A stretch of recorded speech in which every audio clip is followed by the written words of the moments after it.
Well, tonight I'm just out here talking a little bit. I don't have too much scripture, or at least I don't know where I'll end up reading.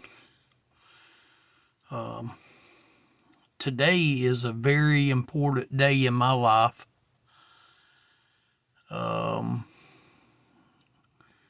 It was 30 years ago today that I married my wife. And I wrote her a little message on Facebook, and she'll find it in the morning. But we had a good long talk tonight, and I enjoyed the time that we spent together tonight, just talking, just me and her talking. And I let her know my heart, and let her know my feeling of what my desire was. My desire is for her to grow in the Lord. The idea that I had to come out here and talk to the camera was about the anniversary. There's a lot of things that I have in my mind that I remember about 30 years ago today. I remember when I met my wife, she had been through a challenge in her own life. She had been raised up very hard. She worked all her life for the most part. You couldn't ask for a better lady. I mean, she's a excellent house cleaner. I mean, that's she enjoys it. She enjoys the order of the house. You just couldn't ask. You just couldn't. You could search the world over and you wouldn't find anyone. She takes pride in her home. She wants it to be just right. She wants things to be on the up and up.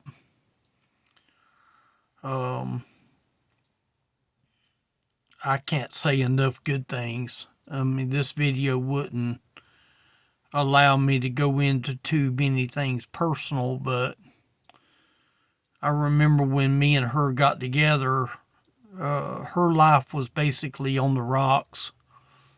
We was put together by a friend of mine that also knew her, and I was invited to come over to this lady's house to vacuum her floor.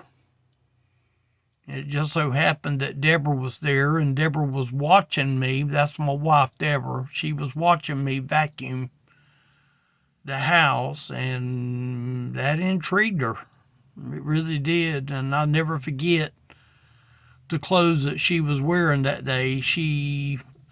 I mean, it ain't nothing evil to say. I'll still joke about it and laugh about it, but she had a pair of these old culottes on, and she really just sort of looked a little bit, I don't know what the nice word would say. She just sort of looked sort of everyday-ish, I guess maybe you could say. But she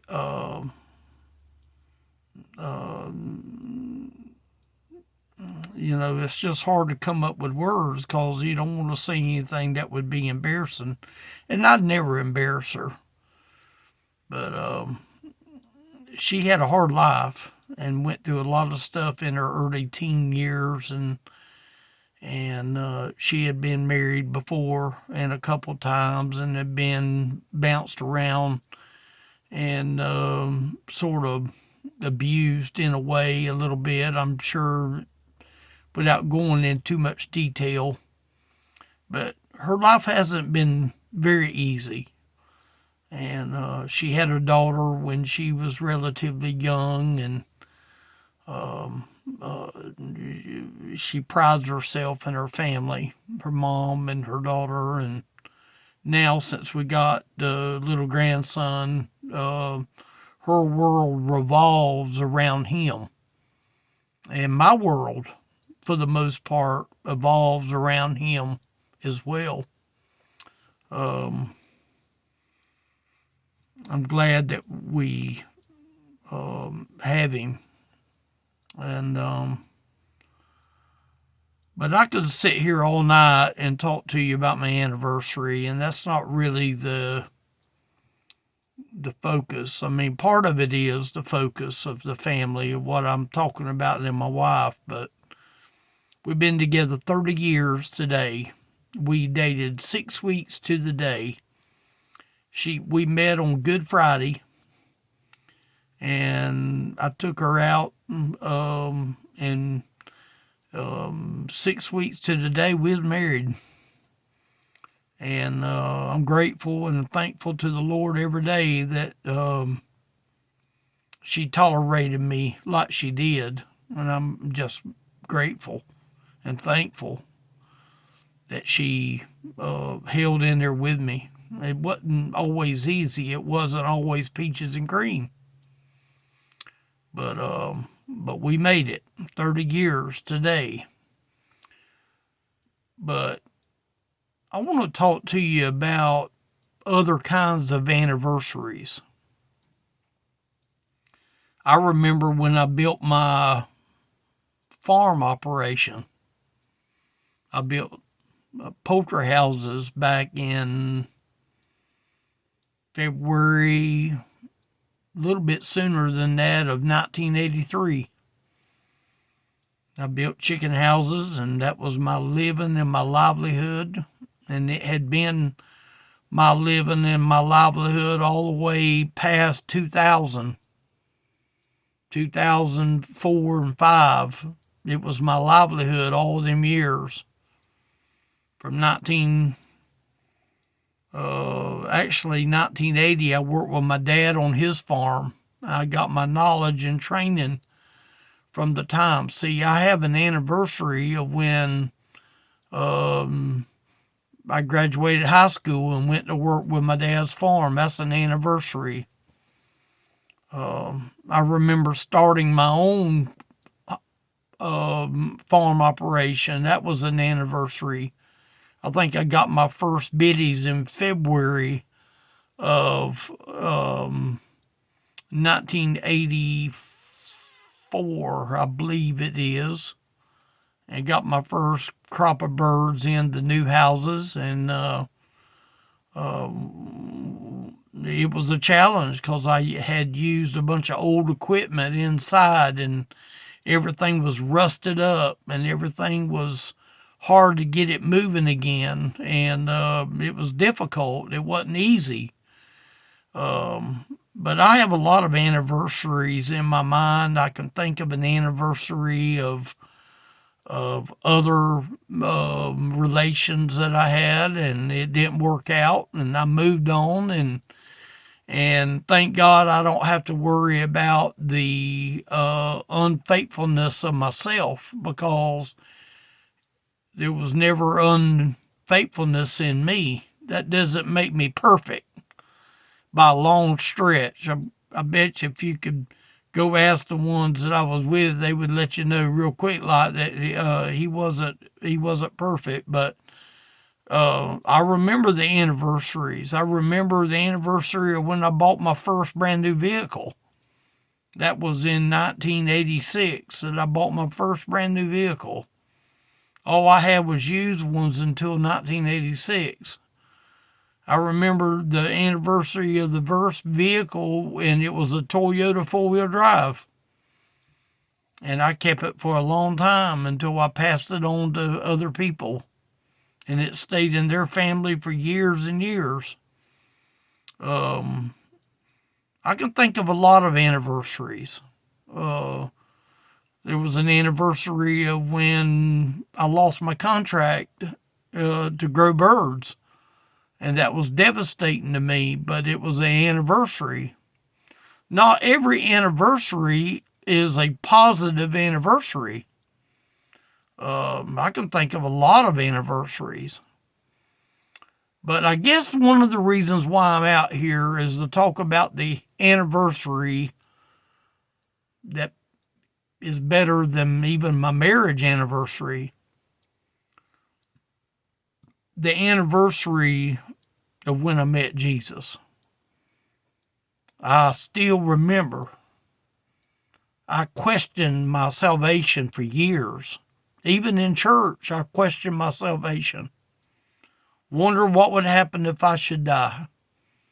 And, I was a church member. I was in church. I knew all the songs. I knew all the hymn songs in the songbook. I studied and I listened and I tried to understand, but there was just some things that just wasn't making sense. And I got convicted, honestly. And this was way later in life. I had been in church all my life, and needless to say, it wasn't long that I really began to question. The anniversary that I have of when I met Jesus was from a Gideon Bible that was in a hotel room. And there was words that was written in the back, and I've got the words. Matter of fact, I got the words right here. Wasn't even planning on using this. There was words written in the back of a Gideon Bible in the hotel room. I'm not going to read it all to you. I'm just going to read the sentence that the man wrote. The language or the letters was poor. Hard to read. You couldn't hardly make it out too well. But there was one sentence in the third paragraph. And, it must have meant a lot to me because I laminated it and put it in big letters. But there was one sentence that stood out at me.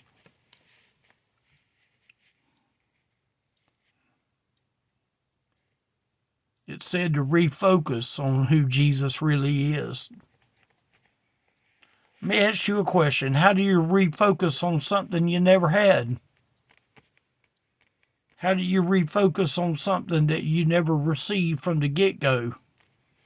Oh, did I have the Lord in grace and mercy? Sure I did. But what would have happened had I would have died? What would have happened to my salvation? I never had salvation. Oh, I had the church down pat, but I just never really had that connection. It's like two magnets. When you get two magnets near each other, what happens? The magnet starts doing this number, and all of a sudden, the magnets go together. I just didn't have the connection. That's the bottom line. I just didn't have the connection with what I needed in my life. And the anniversary that I found these very words in the back of that Gideon Bible was up in northern Alabama. I was staying in that hotel room. And I had my own Bible. Matter of fact, I got my own Bible right here. This is the Bible that I had in that hotel room. The Bible that I used. You see how dingy and dirty it is.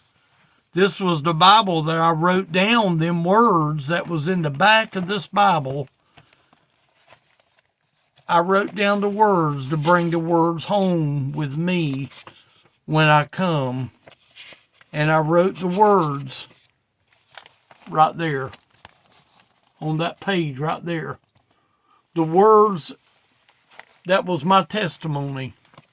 That all started from a reading that said refocus on who Jesus really is. My anniversary was August 15th, 2007. But I didn't get home until a couple weeks later. And I got back home and I had started reading in the book of Jonah. And I read a verse in there where